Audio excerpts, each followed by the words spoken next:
મિત્રો, આજે વાત કરવી છે અખબારોની.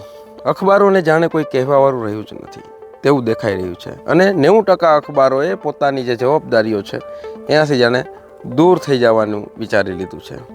જાણે એ સરકારના પાવરફુલ હથિયાર બની ગયા હોય અને આ સમાચારોનું બધું જ આપણે માની લઈએ.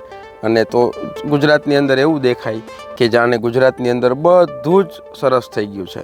અને એટલે જ જ્યારે ગુજરાતની તમામ સમસ્યાઓ દૂર થઈ ગઈ છે અને બધું જ જાણે ચંગા છે, એટલે અખબારો પાસે છાપવા માટે જાણે હવે કશું રહ્યું જ નથી.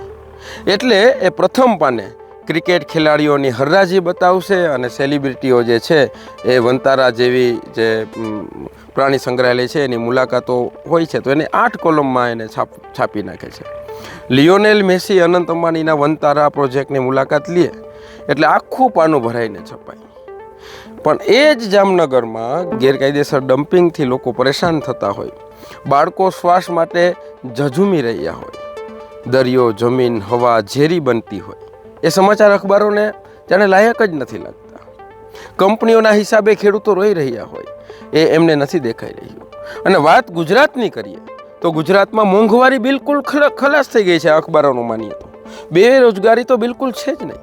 શાળા કોલેજોની સમસ્યાઓ તો બિલકુલ ખતમ થઈ ગઈ. સરકારી હોસ્પિટલોમાં તો બધી જ સુવિધાઓ થઈ ગઈ છે. નદીઓ પ્રદૂષણ મુક્ત થઈ ગઈ છે. ખેડૂતો ખૂબ સુખી થઈ ગયા છે.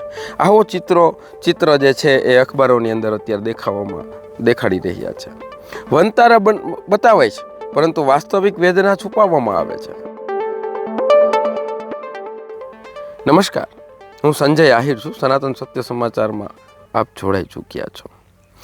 મીડિયા એ સવાલ પૂછતું નથી કે જે કંપની પ્રાણી સંરક્ષણની વાત કરી રહી છે એ જ કંપનીના કચરાથી માનવી પીડાઈ રહ્યો છે, માનવી દુઃખી થઈ રહ્યો છે, માનવી બીમાર પડી રહ્યો છે. અનંત અંબાણી માટે લાલ કાર્પેટ અને ખેડૂતો માટે જાણે લાલ આંખ કરતી હોય મીડિયા, એવું દેખાઈ રહ્યું છે. આજનું મીડિયા મોડલ તમારી સામે છે. વિપક્ષ મત ચોરીની વાત કરે, બેરોજગારીની વાત કરે, સંવિધાન બચાવવાના મુદ્દે લાખો લોકો જ્યારે હમણાં રવિવારે રામલીલા મેદાનમાં ભેગા થાય, ખેડૂતો કચ્છની અંદર ભેગા થાય, એ અખબારોના મેઇન ફ્રન્ટ પર નથી આવતું.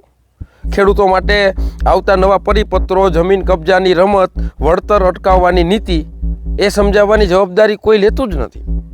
ખેડૂતો શું કરે, ક્યાં અરજી કરે, ક્યાં કાગળ જોઈએ, કોર્ટમાં કેવી રીતે જઈ શકાય, આ મુદ્દાઓ મુખ્ય ધારાના અખબારોથી ખૂબ દૂર થઈ ગયા છે. કારણ કે સત્ય લખાશે તો તંત્ર નિર્વસ્ત્ર થઈ જશે એ ડર પણ છે. મુખ્ય ધારાના 90% અખબારો હવે જનતાના નથી રહ્યા, સત્તાના જાણે પ્રવક્તા બની ગયા છે. નોન ઇસ્યુને ઇસ્યુ બનાવી નાખે છે અને ઇસ્યુને દફનાવી દેવામાં આવે છે. કોઈ શાહુકાર 100 કરોડનો દાવો કરશે, એ બધા જ છાપામાં છપાશે, પણ દાવા પાછળનું કારણ કોઈ નહીં છાપે.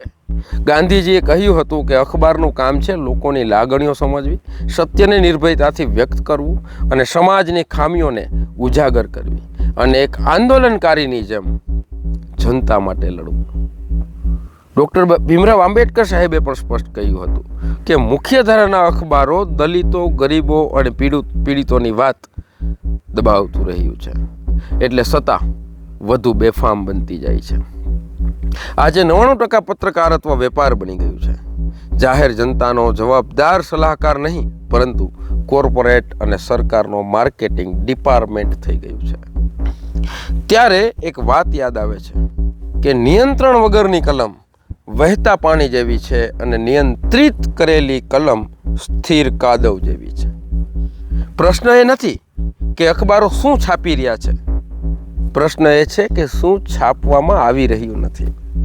એટલે આજે પ્રશ્ન પૂછવો જ પડશે, શું અખબારો લોકશાહીના ચોથા સ્તંભ તરીકે કામ કરી રહ્યા છે કે સત્તાના લાઉડ સ્પીકર બની ગયા છે?